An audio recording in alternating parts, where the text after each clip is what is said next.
इब्राहिम अलैहिस्सलाम ने केड़ी गल कीती ना, ये कीती है कि उन्होंने वेख्या कि कौम सारी बुतां नूं सजदा करदी है।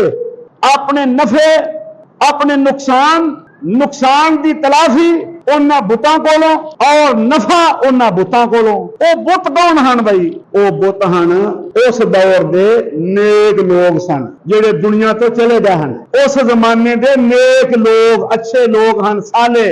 उन्हां दियां उन्हां ख्यालाती तस्वीरां, तसव्वरी यानी तसव्वराती फोटोआं, अपने ख्यालाती तस्वीरां बना के हर बंदे ने उस इलाके दे, उस बस्ती दे लोगां ने अपने अपने घर अंदर अपने दिल नूं मुतमिन करने वास्ते उन्हें एक सिलसिला चलाया सी कि ऐ जिहड़ा साडा हां जी बुजुर्ग है, ओदी ऐ इज्जत है, ओदी ऐ करामत है, ओदी एक दी ऐ दे, फलां दी ऐ दे, एक तकसीम कीता ही अल्लाह दे निज़ाम नूं।